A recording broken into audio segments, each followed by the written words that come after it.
AVID is a program that was started in the 1980s in San Diego by a woman who looked at some of her students and realized they were very smart, had a lot of potential, but they didn't really have access to information. Maybe their parents had never gone to college, or they were low income, and they didn't have the access and the information to know how to maneuver the system to get into a four-year college. Purpose of AVID.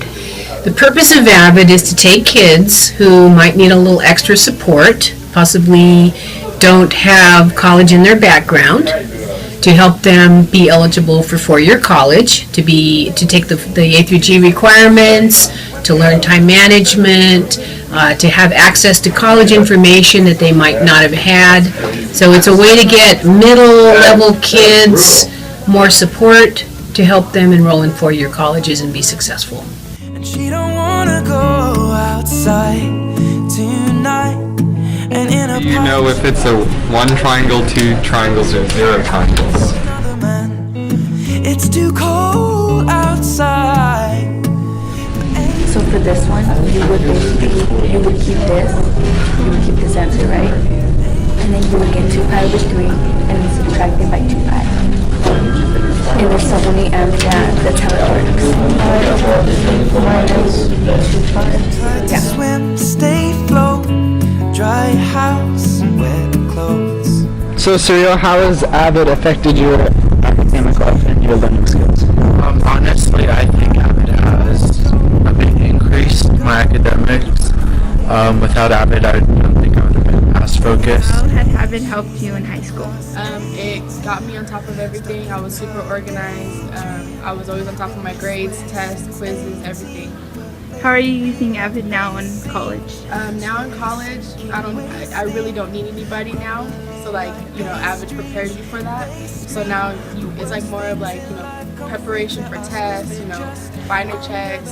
And I think AVID, or being in AVID, it really opened the doors for me to realize or find some study skills that I can use to. Some examples? So notes or reviewing. A lot of the notes that we do in AVID, depend on us reviewing them, and I think that really has helped me.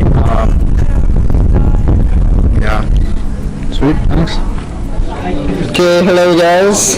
Hey. Introduce yourselves. Okay, I'm Isaac Tapia. School? Oh, yeah, I go to the University of Redlands, graduated from REV 2010. I'll do a binder check. Oh, sweet. And you? I'm Jay, University of San Bernardino. I graduated from REV 2011, and I'm doing binder checks right now. And can you explain to me the basis of a binder check? Well, what it is we're checking to see if, you take good notes, because you're going to need good notes when you go in college, because your professors are going to speak fast, and you're going to have to just, learn how to take good notes, and that's what AVID helps you to do. Purpose of Cornell Notes. Cornell Notes is a technique that all the kids use in AVID. It's a specific way of taking notes. You line your paper up a certain way so you have your information on one side and you have a summary at the bottom. And I think the purpose of the notes is to force people in class to be active listeners and active learners. But it also, by doing summaries at the bottom, they can quickly go back in their notebooks and find out what was the important stuff that they needed to know so that they can be better students and do well on their assignments and their tests. For angels to fly,